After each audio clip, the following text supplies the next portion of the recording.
고요함의 지혜. 9.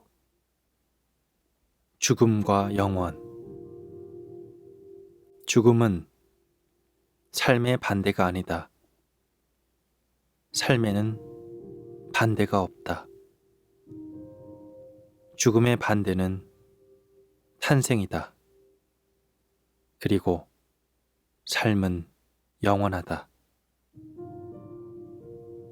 인간의 손길이 닿지 않는 야생의 숲속을 지나노라면 온갖 생명이 풍요롭다. 하지만 몇 발자국마다 쓰러진 나무들, 썩어가는 나뭇잎이 있어 물질의 해체를 보게 된다. 어디를 둘러보아도 삶과 죽음이 동시에 존재한다.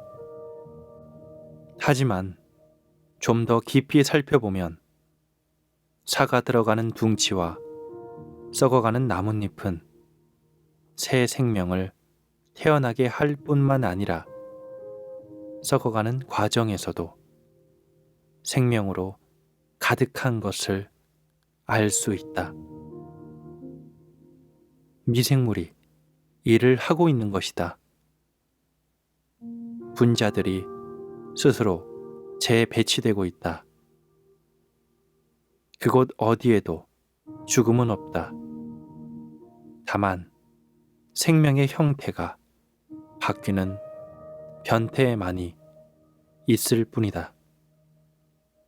여기서 우리는 무엇을 배울 수 있을까? 죽음은 삶의 반대가 아니다. 삶에는 반대가 없다. 죽음의 반대는 탄생이다. 그리고 삶은 영원하다. 역사를 통해 현자들과 시인들은 인간의 삶이 꿈과 같음을 인식하였다. 겉으로는 그렇게 탄탄하고 현실인 듯 보이나 그럼에도 불구하고 너무나 순간적이라서 한시라도 사라질 수 있는 그런 것 말이다. 죽음의 순간에 지나간 삶을 뒤돌아본다면 마치 이제 막 끝나려는 꿈과도 같을 것이다. 하지만 꿈속에서도 진정 존재하는 실체는 있을 것이다. 꿈이 일어나는 의식이 있을 것이다. 그렇지 않다면 꿈은 없을 테니까. 그 의식은 몸이 만드는 것인가? 또는 의식이 몸이라는 꿈을 만드는 것인가? 아니면 다른 이의 꿈을 만드는가? 임사 체험을 겪은 사람들은 왜 대부분 죽음에 대한 공포가 없어졌을까? 곰곰이 생각해보라. 물론 나는 조만간 죽으리라는 것을 알고 있지만 그래도 직접적으로 맞닥뜨릴 그날까지 내게 죽음은 다만 추상적 개념으로 존재할 뿐이다. 주변 사람이나 내가 심한 병에 걸렸거나 사고를 당했을 때 또는 사랑하는 사람이 죽었을 때 비로소 나도 죽어야 할 운명이라는 실감이 들고 그제서야 죽음은 내 삶 안으로 들어온다. 사람들은 대체로 두려움 때문에 죽음을 외면한다. 하지만 그에 움츠러들지 말고 내 몸이 무상하며 한시라도 해체될 수 있다는 사실을 직면한다면 이 몸과 마음의 형상이 나라는 생각에서 조금은 벗어날 수 있다. 모든 존재의 형상이 무상한 것임을 인정하고 받아들일 때 이전에는 몰랐던 평화로움이 찾아온다. 죽음을 직면함으로써 나의 의식은 형상과의 동일화에서 어느 정도 자유로워진다. 불교에서 스님들이 정기적으로 무덤을 찾아 시신들 속에서 좌선을 하는 이유도 여기에 있다. 서구에서는 죽음을 부정하는 분위기가 여전히 농후하다. 심지어 노인들도 죽음에 대해 말하거나 생각하지 않으려 한다. 시체는 눈에 안 띄게 감춘다. 죽음을 부정하는 문화는 결국 깊이 없고 피상적으로 되어버린다. 사물의 외형만을 중시하기 때문이다. 죽음이 부정될 때 삶은 그 깊이를 잃어버린다. 이름이나 형상을 떠나 내가 진정 누구인지 알 수 있는 가능성, 삶에서 사라져버린다. 죽음이 바로 그 차원으로 통하는 문이기 때문이다. 사람들은 끝이 오면 불편해한다. 모든 것의 끝은 조금이나마 죽음을 시사하기 때문이다. 그래서 많은 언어권에서 헤어질 때 잘 가라는 인사 대신 또 만나자 라고 말한다. 친구들과의 모임이나 휴가가 끝날 때, 애들이 성장해서 집을 떠날 때, 어떤 체험의 끝에 왔을 때 나는 약간의 죽음을 체험한다.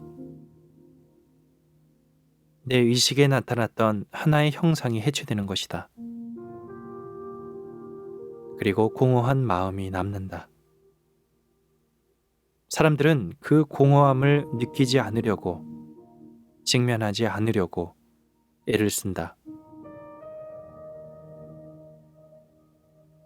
하지만 삶에서 끝을 받아들이고 한 걸음 더 나아가 끝을 환영하는 법을 배운다면 처음에는 불편하게 느껴지던 공허함이 어느 순간 깊고 평화로운 내면의 여유로움으로 바뀌는 것을 볼 수 있다. 매일매일 이렇게 죽는 법을 배움으로써 삶에 나를 좀 더 열 수 있다. 사람들은 대체로 자기의 정체성과 자아를 무척이나 소중하게 여기기 때문에 그것을 잃고 싶지 않아 한다. 죽음의 공포가 그토록 심한 것도 그런 마음에 기인한 것이다. 나아가 더 이상 존재하지 않을 수 있다는 것은 상상조차 할 수 없는 두려운 일이다. 그래서 이름과 형상이 그 귀중한 나라는 착각, 나의 이야기가 나라는 착각 속에 살고 있다. 그러한 나는 다만 의식의 작에 생긴 일시적 형상에 불과할 뿐인데 말이다.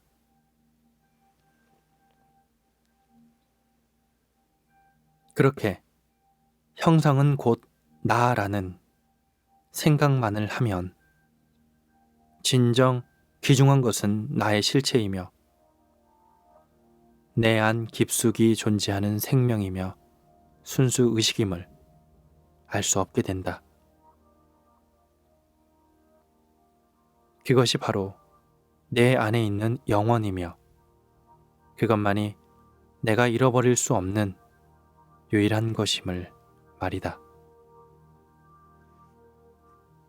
삶을 살다 보면 늘 상실을 겪는다. 재산이나 집, 가까운 사람을 잃어버리기도 한다. 명예나 직업, 몸의 기능을 잃어버리기도 한다.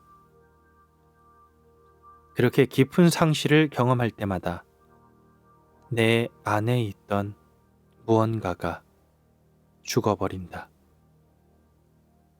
내가 누구라고 알고 있는 자아상이 점점 작아지고 초라해진다. 방향 감각을 상실하기도 한다. 나는 무언가를 잃어버렸는데 그것을 잃은 나는 그럼 누구지? 무의식 중에 나의 일부라고 동일화했던 형상이 나를 떠나거나 해체되면 극히 고통스럽다. 이를테면 내 존재의 그물망에 휑하니 구멍이 뚫린 기분이다. 내 가슴에도 구멍은 남아있다. 그렇지만 고통과 슬픔을 부정하지도 무시하지도 말라. 고통이 거기 있음을 수용하라. 생각은 상실의 주변에서 서성거리며 나를 피해자로 만들어간다. 두려움, 분노, 원한, 자기 연민 등이 내가 맡은 피해자 역할에 수반되는 감정이다. 그러한 감정 저변에 무엇이 있는지, 마음이 지어낸 이야기 뒤에 무엇이 있는지 잘 살펴보라. 내 안의 구멍에 휘몰아치는 공허함을 느껴보라. 그 낯선 공허함을 똑바로 마주하고 받아들일 수 있는가? 수용이 일어나는 순간 더 이상 두려움은 없다. 놀랍게도 그곳에서는 평화로움이 번져 나올 것이다.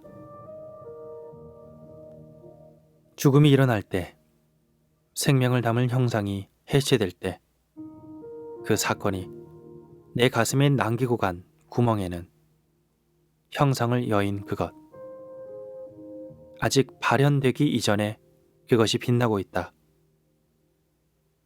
그것을 사람들은 신이라 부르기도 한다. 그래서 삶에서 가장 성스러운 것이 죽음이라고 하는 것이다. 죽음의 수용과 명상을 통해서 신의 평화로움이 나에게 올 수 있다고 하는 것이다. 인간의 체험이란 얼마나 짧고 덧없는 것인가? 인간의 삶은 얼마나 잠깐인가? 이 세상에 탄생과 죽음을 벗어난 것, 영원한 것이 있는가? 다음을 생각해보라. 이 세상에 만약 한 가지 색, 예를 들어 파랑만 있다 하자. 전 세계가 파랑이고 그 안에 모든 것이 다 파랑이라면 그때 파랑은 존재하지 않는다. 파랑을 파랑으로 인식하려면 파랑이 아닌 무언가가 있어야만 한다. 그렇지 않다면 파랑은 드러나지 않을 것이요. 따라서 존재하지 않을 것이다. 마찬가지로 모든 것의 무상함을 인식할 수 있으려면 무상하지 않은 것, 잠시만 존재하는 것이 아닌 무언가가 있어야 하지 않겠는가? 다시 말해서 나를 비롯해 모든 것이 다 무상하다면 나는 무상을 알 수나 있겠는가? 나를 포함한 모든 형상이 짧은 생명을 가지고 있음을 내가 알고 보았다는 사실 자체가 이미 내 안에 해체되지 않을 무언가가 있다는 뜻이 아닌가? 20세에는 내 몸이 튼튼하고 활력 있음을 안다. 60세에는 내 몸이 약해지고 늙었음을 안다.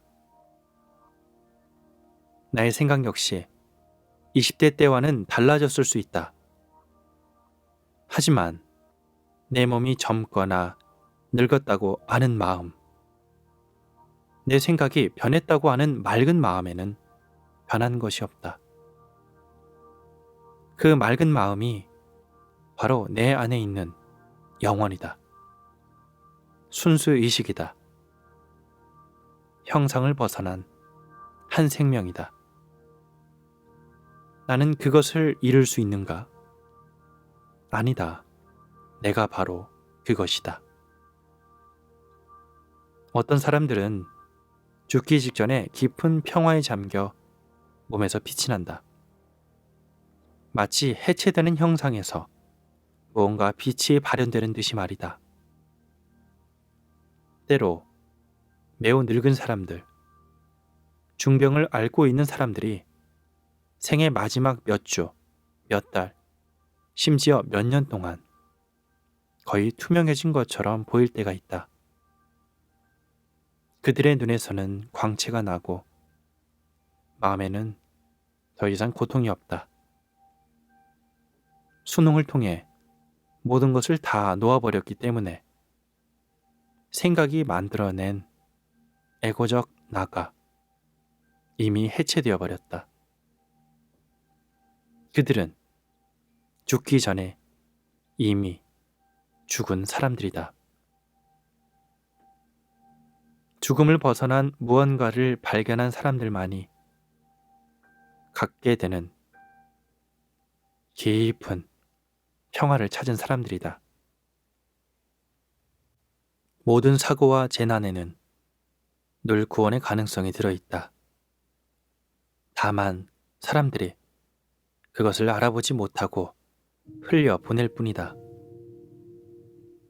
전혀 예상치 못한 죽음이 코앞에 닥쳤을 때 느끼게 되는 극도의 충격은 의식으로 하여금 형상과 나를 동일시했던 과거의 습관을 한순간에 놓아버리게 하기도 한다. 육체가 죽기 직전 마지막 짧은 순간에, 그리고 죽음의 순간에 나는 나를 형상을 벗어난 자유의식으로 체험하는 것이다.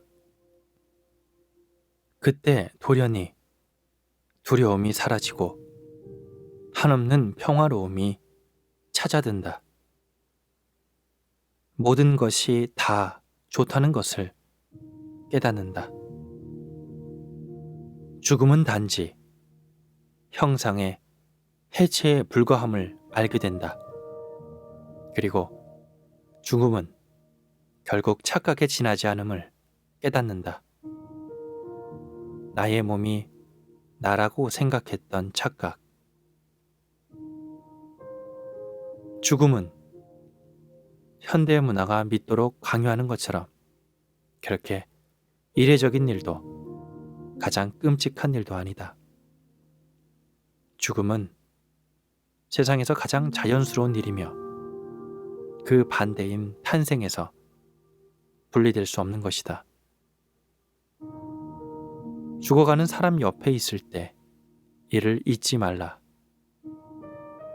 한 사람의 죽음을 맞이하여 임종을 지키는 사람으로서, 그리고 벗으로서 그 자리에 있는 것은 지극히 성스러운 행위이며 대단한 특권이다.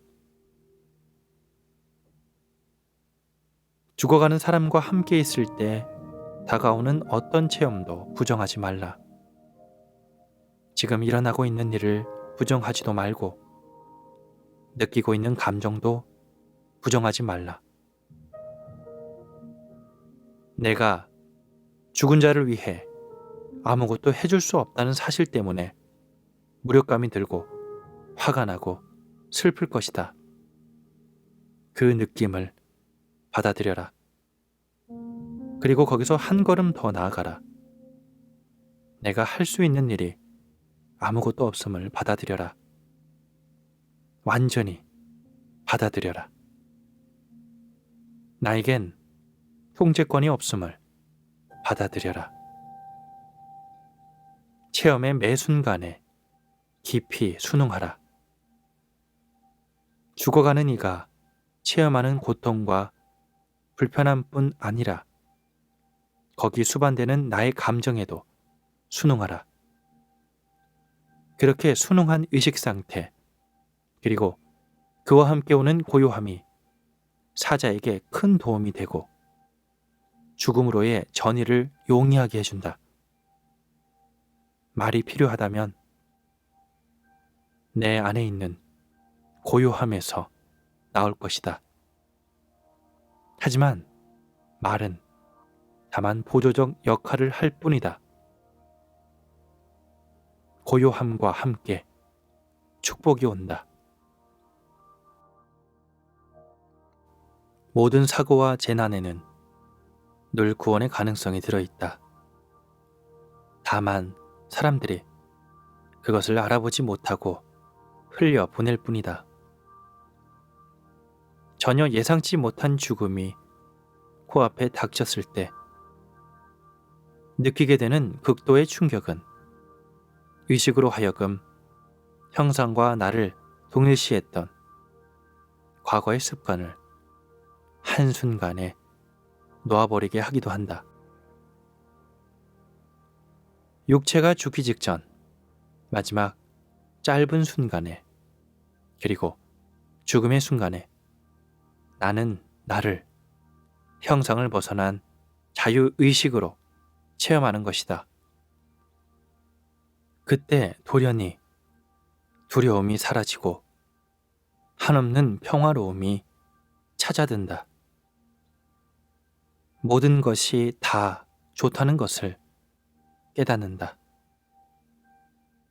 죽음은 단지 형상의 해체에 불과함을 알게 된다.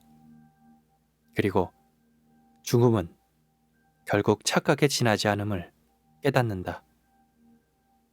나의 몸이 나라고 생각했던 착각. 죽음은 현대 문화가 믿도록 강요하는 것처럼 그렇게 이례적인 일도 가장 끔찍한 일도 아니다. 죽음은 세상에서 가장 자연스러운 일이며 그 반대인 탄생에서 분리될 수 없는 것이다. 죽어가는 사람 옆에 있을 때 이를 잊지 말라. 한 사람의 죽음을 맞이하여 임종을 지키는 사람으로서, 그리고 벗으로서 그 자리에 있는 것은 지극히 성스러운 행위이며 대단한 특권이다. 죽어가는 사람과 함께 있을 때 다가오는 어떤 체험도 부정하지 말라. 지금 일어나고 있는 일을 부정하지도 말고 느끼고 있는 감정도 부정하지 말라. 내가 죽은 자를 위해 아무것도 해줄 수 없다는 사실 때문에 무력감이 들고 화가 나고 슬플 것이다. 그 느낌을 받아들여라. 그리고 거기서 한 걸음 더 나아가라. 내가 할 수 있는 일이 아무것도 없음을 받아들여라. 완전히 받아들여라. 나에겐 통제권이 없음을 받아들여라. 체험의 매 순간에 깊이 순응하라. 죽어가는 이가 체험하는 고통과 불편함뿐 아니라 거기 수반되는 나의 감정에도 순응하라. 그렇게 순응한 의식 상태, 그리고 그와 함께 오는 고요함이 사자에게 큰 도움이 되고 죽음으로의 전이를 용이하게 해준다. 말이 필요하다면 내 안에 있는 고요함에서 나올 것이다. 하지만 말은 다만 보조적 역할을 할 뿐이다. 고요함과 함께 축복이 온다.